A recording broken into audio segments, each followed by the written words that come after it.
Hello जी। तो बात कुछ यूँ है कि आप लोगों को अगर आप प्रॉपर्टी बाय करने का सोच रहे हैं तो आपको डरने की ज़रूरत नहीं है। और ये जो सिचुएशन है जो कि अभी हम दुबई रियल एस्टेट मार्केट में भी है, अभी चल रही है। ये ऐसा नहीं है कि ये कोई नई बात है। ये साइकिल्स होते हैं दुबई मार्केट में, नॉट दुबई मार्केट, पूरी दुनिया में 5 साल बाद 6 साल बाद एक साइकिल आता है। 4 साल 5 साल, ये जो भी सीजनड इन्वेस्टर हैं, ये जो समझदार लोग हैं, उनको इस चीज़ का आइडिया है। ये लोगों को जो इन्वेस्टर्स हैं, इन्वेस्टर्स जो कि हमेशा या कंसिस्टेंटली इन्वेस्ट करते रहते हैं, मुझे अंदाज़ा है, उन्हें पता होगा ऑलरेडी।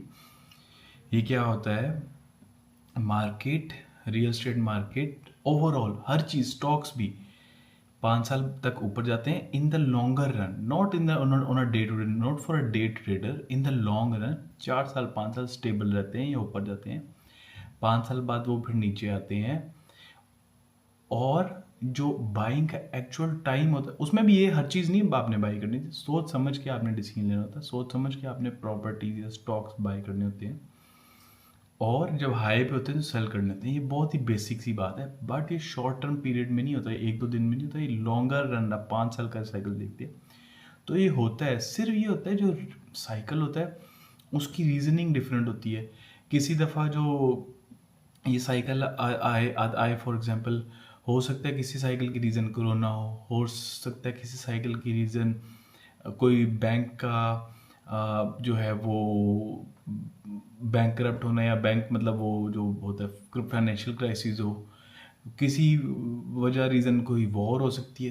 तो और दुबई की रियल एस्टेट में बेनिफिट ये है कि ये डिफरेंट क्यों है, ये दुबई की रियल एस्टेट मार्केट पूरी दुनिया से क्यों डिफरेंट है, क्योंकि ये टोटल इमिग्रेंट्स की मार्केट है। 90% लोग बाहर से हैं। तो क्या होता है, जब मार्केट ख़राब होती है, डाउन होती है, तो क्या होता है, प्राइसेस बाकी दुनिया की तरह नहीं थी। बाकी दुनिया में क्या होता है, मिसाल है 100 प्राइस है और मार्केट जब डाउन होती है तो वो 20% डाउन हो जाती है। दुबई में कभी ज़्यादा भी हो जाती होती है डाउन।